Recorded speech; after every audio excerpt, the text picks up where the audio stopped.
लोकसभा चुनाव 2024 में बहुत कम समय बचा हुआ है और इसको लेकर सियासी घमासान मचा हुआ है। पक्ष और विपक्ष दोनों ही आर पार के मूड में नजर आ रहे हैं। इस दौरान कई तरह की बातें देखने को मिल रही हैं। कोई अपना कुनबा बढ़ाने में लगा है तो कोई अपने गठबंधन का नाम ही बदल दे रहा। आखिर ऐसा क्यों हो रहा है, इस बात से भी पर्दा उठाते हैं और आपको बताते हैं कि मकसद क्या है। तो जान लीजिए, सत्ता की मलाई इतनी मजेदार होती है और स्वादिष्ट होती है कि हर कोई इसका स्वाद चखना चाहता है। बड़ी बात तो यह है कि एक बार नहीं, बार बार चखना चाहता है, क्योंकि इसकी जब लत लग जाती है तो नहीं छूटती। और अब यही होता दिख भी रहा है।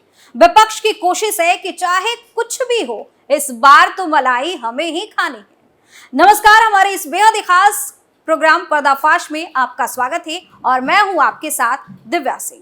आज बहुत सारी बातों से पर्दा उठाएंगे और आपको बताएंगे कि आखिर पर्दे के पीछे क्या है। महाराष्ट्र के बाद बीजेपी ने किया यूपी में खेला। कुनबा बढ़ने के बाद भी एनडीए क्यों है परेशान। सहयोगी दलों की डिमांड ने उड़ाई बीजेपी की नींद। उत्तर प्रदेश में चल रहा प्रेशर पॉलिटिक्स का दांव। सबसे पहले बता दें कि पक्ष और विपक्ष में ज्यादा मजबूत सत्ता पक्ष ही दिख रहा है। न जाने कौन सा ऐसा जादू बीजेपी चला रही है जिसमें एक एक कर कई पार्टी साथ आने को तैयार हो जाती है। बड़ी बात तो यह है कि बीजेपी अपना कुनबा बढ़ाने में कामयाब होती जा रही है। लोकसभा चुनाव से पहले विपक्षी दल एकजुट होने लगे हैं और एकजुटता को मजबूती देने के लिए लगातार आपस में बैठक कर रणनीति भी बना रहे हैं। बीजेपी की अगुवाई वाली एनडीए भी पूरी तैयारी करती दिख रही है। इस सिलसिले में बीजेपी ने पिछले दिनों दिल्ली में 38 दलों के साथ बैठक कर अपना दमखम दिखाने की भरपूर कोशिश की।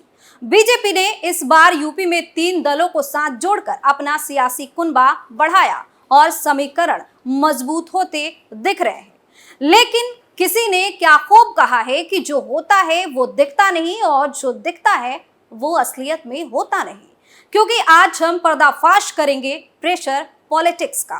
इस बात से पर्दा उठाएंगे कि कैसे अब बीजेपी की सहयोगी दलों ने प्रेशर पॉलिटिक्स का दांव चलना शुरू कर दिया है। तो चलिए शुरुआत करते हैं। बीजेपी को जीत की हैट्रिक लगाने के लिए उत्तर प्रदेश के चुनावी किले पर पिछले 2 बार की तरह परचम लहराना है और इसके लिए बीजेपी कोई कोर कसर नहीं छोड़ना चाहती। इसलिए 2 बार की सहयोगी रही अनुप्रिया पटेल को साथ में रखते हुए निषाद पार्टी के मुखिया संजय निषाद और सुभाषपा के चीफ ओम प्रकाश राजभर को भी अपने साथ जोड़ लिया ताकि पार्टी और मजबूत हो सके। एनडीए के कुनबे में अब तक 3 दल शामिल हो गए हैं, लेकिन ये इतना आसान नहीं है जितना दिख रहा है। गठबंधन के अंदर तीनों नेता अपने सियासी रुतबे को बनाए रखने में एकजुट हो गए हैं। इसके लिए वो हर दांव चल रहे हैं। एक के बाद एक इनके इरादों से अब पर्दा उठता नजर आ रहा है। बता दें कि साल 2019 में हुए लोकसभा चुनाव में उत्तर प्रदेश में एनडीए में भारतीय जनता पार्टी के अलावा अपना दल एस शामिल थे और कुल 80 सीटों में से दोनों के खाते में 64 सीटें आई थी, जिसमें अकेले दम पर बीजेपी ने 62 सीट पर जीत दर्ज की। वहीं 2 सीटों पर अपना दल एस का कब्जा रहा। इससे पहले 2014 के लोकसभा चुनाव में भी अपना दल को 2 सीटें मिली और दोनों पर जीत दर्ज की।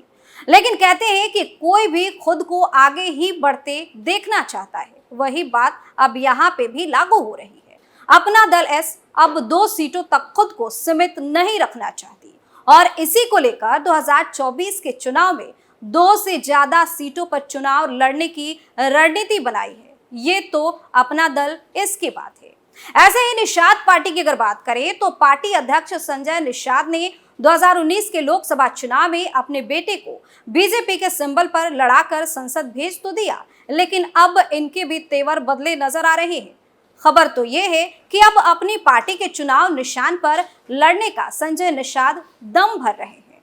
तो कहीं ना कहीं अंदर ही अंदर प्रेशर पॉलिटिक्स शुरू हो गई है। जानकारी के अनुसार 18 जुलाई को दिल्ली में हुई एनडीए की बैठक के बाद उत्तर प्रदेश में बीजेपी के तीनों सहयोगी दलों के नेताओं ने अगले साल होने वाले चुनाव में पीएम मोदी पर भरोसा जताया और दावा करते हुए कहा कि एनडीए 2024 में भी लोकसभा चुनाव में जीत हासिल करेगा। यहाँ गौर करने वाली बात यह है कि इन तीनों दलों की पूर्वी उत्तर प्रदेश में मजबूत पकड़ मानी जाती है। इनका अपना जनाधार है। इन क्षेत्रीय दलों के पास ओबीसी वोटर्स का बड़ा आधार है। एनडीए की उस बैठक में यूपी की योगी सरकार में मत्स्य पालन मंत्री और निषाद पार्टी के राष्ट्रीय अध्यक्ष संजय निषाद शामिल हुए, जबकि केंद्रीय राज्य मंत्री और अपना दल एस की प्रमुख अनुप्रिया पटेल भी शामिल हुई थी। और इस दौरान एनडीए में शामिल होने वाले सुभाषपा के नेता ओम प्रकाश राजभर का स्वागत भी किया। साथ ही अनुप्रिया पटेल ने कहा कि उनके आने से उत्तर प्रदेश में एनडीए और मजबूत होगा।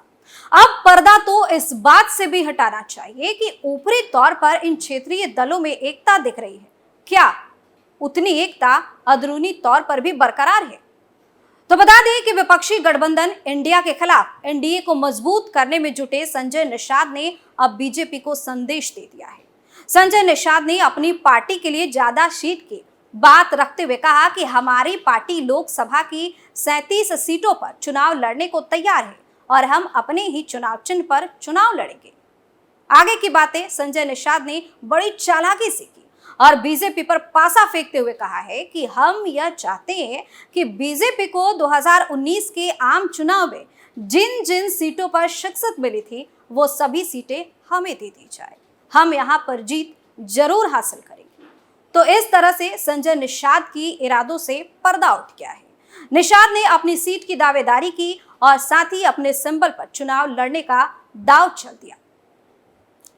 अब थोड़ा आगे बढ़ते हैं और अनुप्रिया पटेल के दावों से पर्दा उठाते हैं। बताते कि निषाद की तरह अनुप्रिया पटेल भी अपने पार्टी के लिए सीटों के समायोजन की जुगत में लग गई हैं।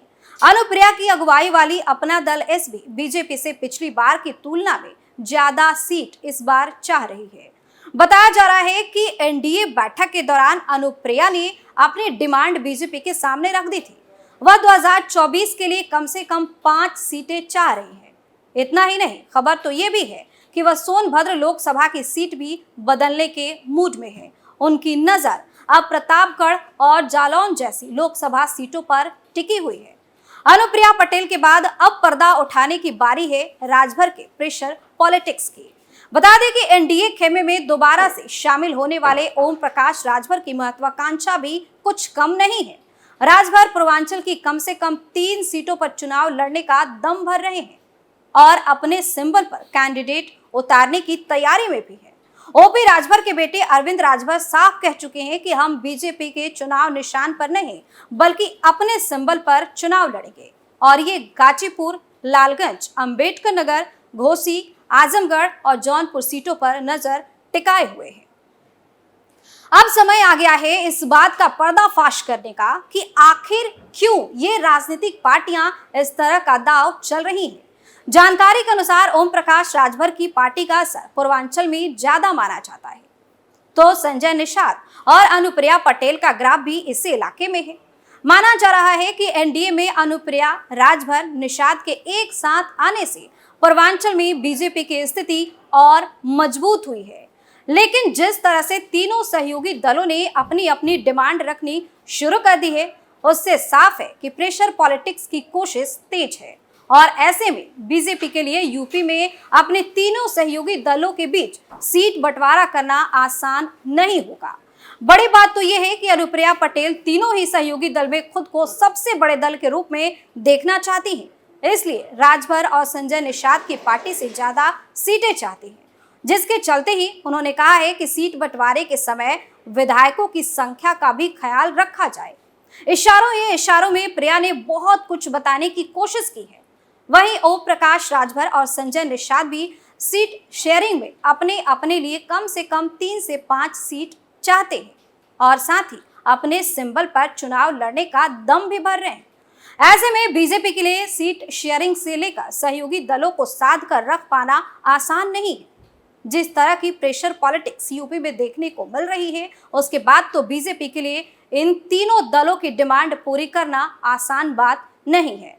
अब ऐसे में देखने वाली बात यह होगी कि इन 3 दलों के साथ बीजेपी किस तरह से संतुलन बनाकर चलती है।